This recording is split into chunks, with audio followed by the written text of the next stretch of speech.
মুখ্যমন্ত্রী মুর্শিদাবাদ সফরের মধ্যেই জাফরাবাদে নিহতের পরিবারকে নিয়ে টানাপোড়েন। নিহতের পরিবার এখন সল্টলেকে। দরজা ভেঙে পুলিশ ঢোকে বলে অভিযোগ। পুলিশ জানতে চায় তাদের অপহরণ করে রাখা হয়েছে কিনা, আর এই নিয়ে উত্তেজনার তৈরি হয়। নিহতের পরিবারকে হাইজ্যাক করা হয়েছে বলে অভিযোগ করছে তৃণমূল কংগ্রেস। যদিও পুলিশি হেনস্থার অভিযোগে হাইকোর্টে দ্বারস্থ জাফরাবাদে নিহতদের পরিবার। ইতিমধ্যেই মামলা করার অনুমতিও দিয়েছে আদালত। আগামীকাল শুনানি রয়েছে। আর এই বিষয় নিয়ে মুখ্যমন্ত্রী মমতা বন্দ্যোপাধ্যায়ের বক্তব্য শোনাবো।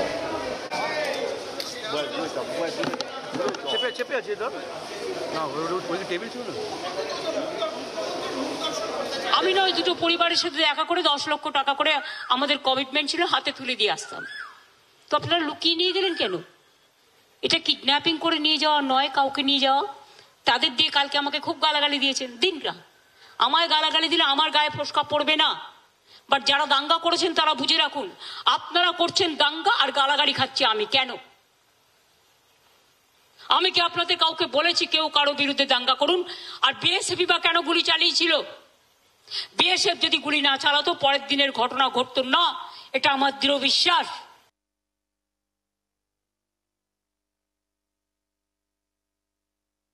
আমরা সিবিআই তদন্ত চাই, আমরা বিএসএফ কেন চাই, আর মুখ্যমন্ত্রীর ওপর আশা নেই, আমার রাজ্যমন্ত্রীর ওপর ভরসা নেই।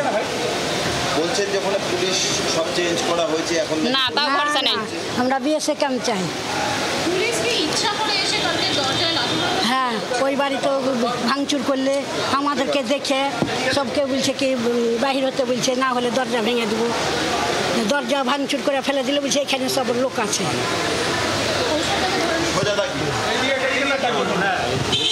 ওই বাড়িতে সব ভাঙচুর করে ফেলে দিলে আমরাকে দেখে, হ্যাঁ বলছে কি এখানে কিডন্যাপ করে নিয়ে এসেছে। বলছে না, আমরাকে কিডন্যাপ করে আসেনি, আমরা নিজের ইচ্ছায় এসেছি। নিয়ে যেতে এসেছিল, না হলে ও ভাঙচুর করে ফেলবে কেন? জোর করে মনে হয় নিয়ে তো তুলে।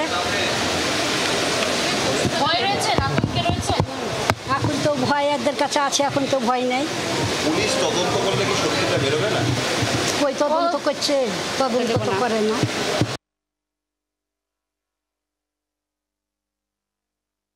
কালকে গোটা ঘটনাটার বিচার চেয়ে হাইকোর্টে আমরা আবেদন করেছি। যেহেতু আপনারা সকলেই জানেন মুর্শিদাবাদের রাইট সংক্রান্ত যে মামলাগুলো আছে, কমিউনাল ভায়োলেন্স সংক্রান্ত যে মামলা, সেগুলো pending before the division bench.